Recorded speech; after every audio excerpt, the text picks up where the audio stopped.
શાંતિ છે કે શાંતિ નથી જોઈતી તમારે? કઈ બી કાર્ય કરીએ શું કહીએ કે શાંતિ રાખો. ઉપરા ઉપરી કોઈ વારંવાર કાર્ય બતાવે શું કહો? શાંતિ રાખો ને. તો હર કાર્યમાં શું જોઈએ છે આપણને? શાંતિ.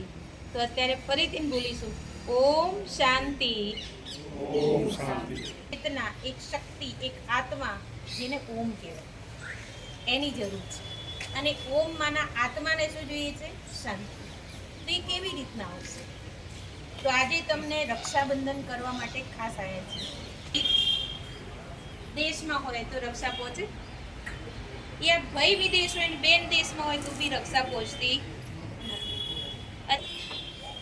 તો તમે બધા ભણી ગયા હશો કે બતાવ્યું છે કે કુંતા માતાએ પણ દીકરાને રાખડી બાંધી. હુમાયુએ, કર્ણાવતીએ હુમાયુને પણ રાખડી. આ બધું આપણે ભણી ગયા છે એટલે હું રિપીટ કરતી.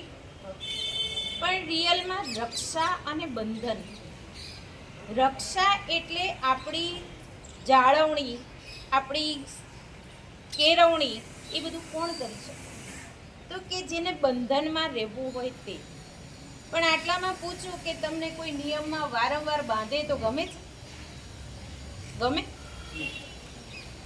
બાંધવું માના બંધન.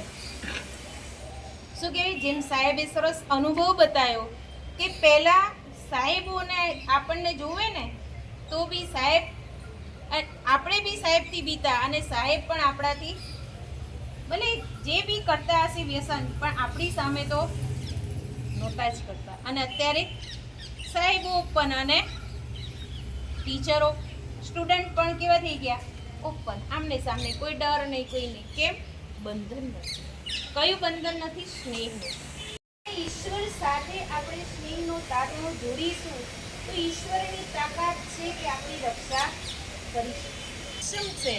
પણ આપણે પરમાત્મા સાથે દોર જોડી છે ખરા? મન લગાડ્યું છે ખરા? એક મિનિટ, ભગવાન એવું નથી કહેતા કે તમે લોકો અમારા ઉપર એટલી બધી જવાબદારી હોય બેન કે અમે ટાઈમ કાઢી શકતા નથી. આ શબ્દ કહે છે મળો, એકલા બેસો તો તમારા મનમાં જેના માટે સ્નેહ હશે વ્યક્તિ એક સેકન્ડ માટે તો આવતી હશે ને કે નહીં આવતી? બેન હોય, દીકરી હોય, પત્ની હોય, મા હોય, દીકરો હોય, જેના બી વિશેષ ગુણ હશે એ તમને ઘડી ઘડી શું આવે? યાદ આવે.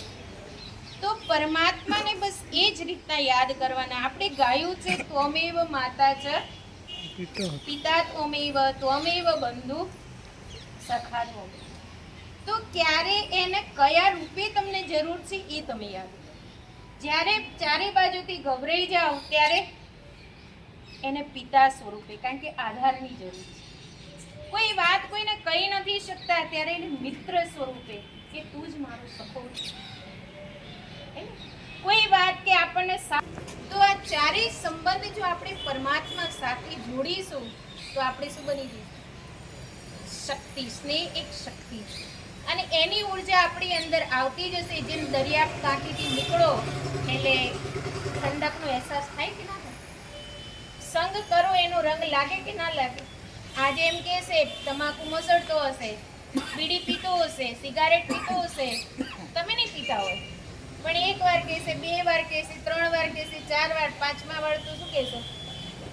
ઘણા લોકો અમારા જોડે અમુક પહેલા જન્મે કે બેન હવે નથી છૂટતું, અમુક જન્મે ત્યારે લઈને આવ્યા હતા તો કે ના નતા લઈને આવ્યા. તો મેં કીધું આવ્યું કેવી રીતના? મેં કીધું હું તમને બતાવું.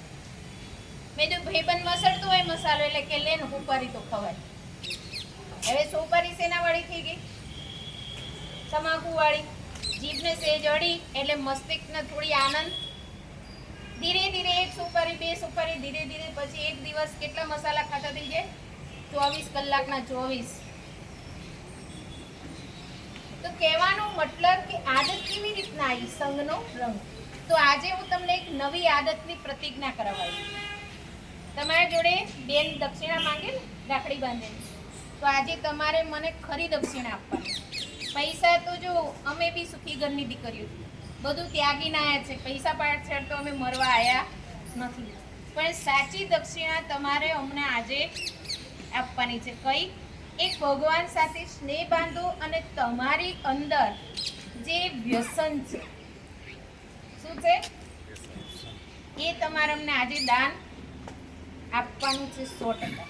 તો ઘણા બહારનું ફ્રસ્ટ્રેશન ઘરે કાઢતા હશે, એ બધું તો કરતા કંઈક ને કંઈક તો આપણી કમજોરીમાંનું એક ને એક દૂષણ મને પહેલું વ્યસન, બીજું મોબાઈલ અને ત્રીજું કંઈ બી તમારી અંદર કમજોરી હોય એ તમારે અમને પ્રતિજ્ઞા અભિયાન માટે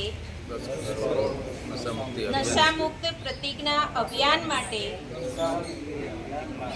હું આજે સંકલ્પ કરું છું કે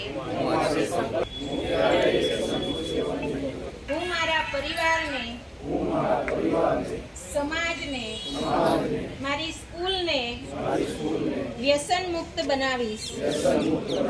હું મારા દેશને, રાજ્યને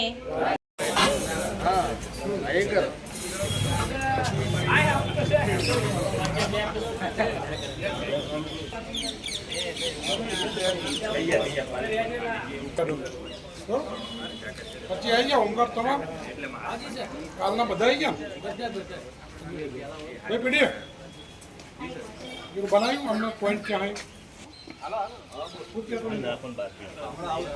કોણ નહીં આવે ભાઈ પીડી દસ્તી આપી બની શકે એમને દેખો